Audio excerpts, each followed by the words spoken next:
Good morning, Shangam second grade readers. Today is Thursday, May 21st, also known as Joey Michelle's birthday. So, very happy birthday to Joey in my class. I hope that you have an amazing birthday and happy birthday to anybody else whose birthday happens to fall on today. So, today I thought we would have some fun with the fairy tales that we have been reading. And today we are going to go on a scavenger hunt, a fairy tale scavenger hunt, that is. And I'm going to show you the form that you're going to be using. And guess what? Today is super simple. And I want you to get into vacation mode. You're about to have a 5-day weekend. Woohoo!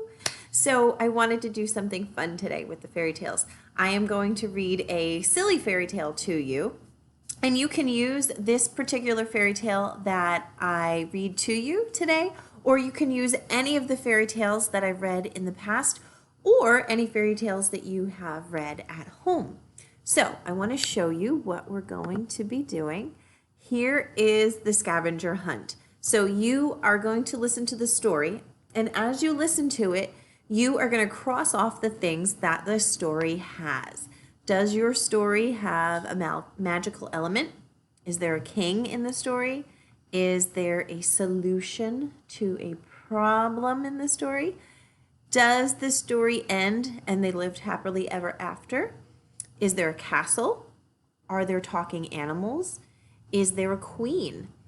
Is there a good character? Is there an evil character?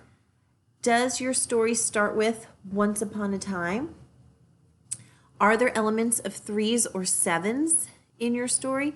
And is there a problem in your story? Now, if you want to make this even more challenging and go for gold and do a little more work, you can absolutely write down what those items are that you find in the story. But like I said, keeping things simple and easy today. I want you to get ready for your vacation. So think about, all you have to do rather is just cross off the boards, the boxes that you come across in the story. So today I am going to read you, I said, a silly fairy tale. And let's just get out of this. And we're going to go over to our story. And today's story is called Princess Frog. Now you might be familiar with the Frog Prince, but today we're going to read Princess Frog. Princess Miranda was tired of being a princess. She was tired of dressing up. She was sick of crowns and jewels. "You have to wear them," said the queen, "because you're a princess." One day she went to see her godmother, who was a witch. "Turn me into something different," she begged. So Miranda's godmother turned her into a frog. Miranda liked being a frog. She liked floating on lily pads and leaping through the leaves and catching flies. One evening, she leaped into a park where a young gardener was working. "Look at that frog," the gardener said to his friend. "Let's catch it and keep it in the lily pond." The next morning, the gardener went to look at his very own frog. Miranda was leaping around. The gardener laughed. "If I found a girl as funny as you, I might even marry her," he joked. "Take me home," croaked Miranda. "A frog that speaks?" said the gardener, surprised. So the gardener took Miranda back to his cottage, and she sat beside him in a bowl. "If you give me a kiss," said Miranda, "I might even turn into a princess." "Ugh, I don't kiss frogs," said the gardener. But he did it anyway. Suddenly, a pretty girl stood beside him. He fell deeply in love. "Princess Frog, will you marry me?" he said.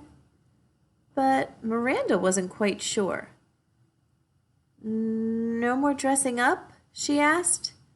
The gardener laughed. "Jeans and no more crowns?" said Miranda. "They give me such a headache." The gardener laughed. "No crowns here," he said. "And I'll need to keep leaping," Miranda added. "I'll build you a trampoline," promised the gardener. "Okay," said Miranda. "If I don't have to dress like a princess, I will marry you." And so they were married, though the queen did not approve of Miranda's wedding outfit. And of course, they lived happily ever after. But every once in a while, Miranda slipped back into her frog skin and floated happily on a lily pad in the pond. So I hope you enjoyed that silly story. It's a silly fairy tale. And you can use that one to check off the boxes of the scavenger hunt. Or like I said before, you can use any fairy tale that you've read or that I've read or your teacher's read to you. So have fun. Happy hunting. You can do it more than once if you'd like. And enjoy, and we'll see you. Oh my gosh, can you believe this? I won't see you, or you won't see me, until Wednesday. Craziness. Fantastic Memorial Day weekend to everybody, and I will see you on Wednesday. Bye.